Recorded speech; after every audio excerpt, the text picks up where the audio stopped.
Good morning, everyone. I wanted to talk about a few different things today because it's been heavy on my mind and my heart. And I am starting to, really understand that without self-realization, weight loss will never happen. I know it's really hard to adjust our habits and, the things that we're so used to having inside of our life. And I'm not even talking about just food and, drinking, any of that nature. I'm talking about saying no to the things that don't serve you. I'm talking about, even if you do have a cheat day, it's like how you end up negotiating with your mindset to get past that. And I think all the more than often that I see, when someone fills out a client form and I see that, they don't know why, but they have all these cravings at night and they binge eat and they're emotionally eating. It's honestly, it starts with you. And I hate to be so, I don't want to say arrogant, but I hate to be so direct when I tell you that you're the only person that can change it. I think a lot of the times when we start tracking the things that are not serving us inside of our life and making us the healthiest version as we possibly can become is when the realization really starts to take shape.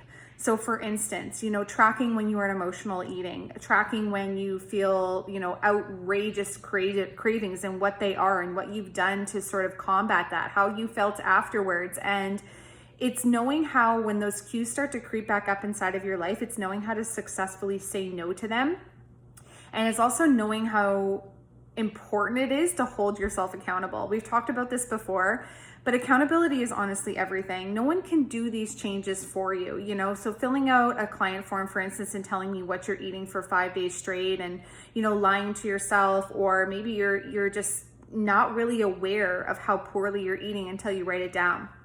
Or on the flip side of things, you're not really aware of how many times, say in that 5 consecutive days, that you feel like crap because you've put something in your body that doesn't serve you.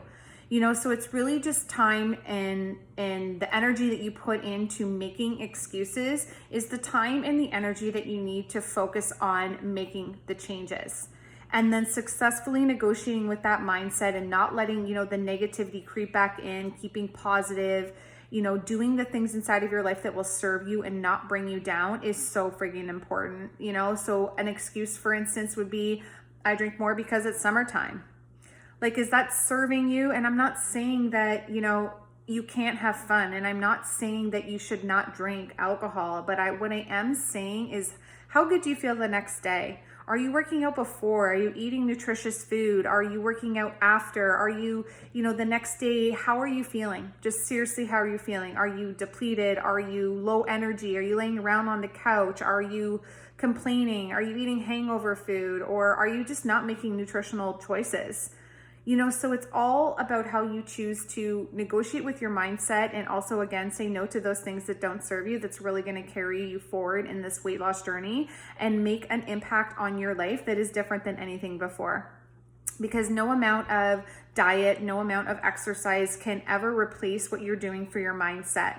So tracking these things and making sure that you stop making these silly excuses and just keep moving forward, and again, saying no to the stuff that is really crappy inside of your life is so important.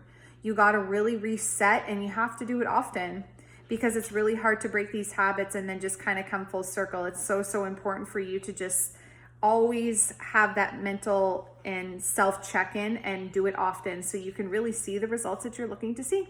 That's all I got for today.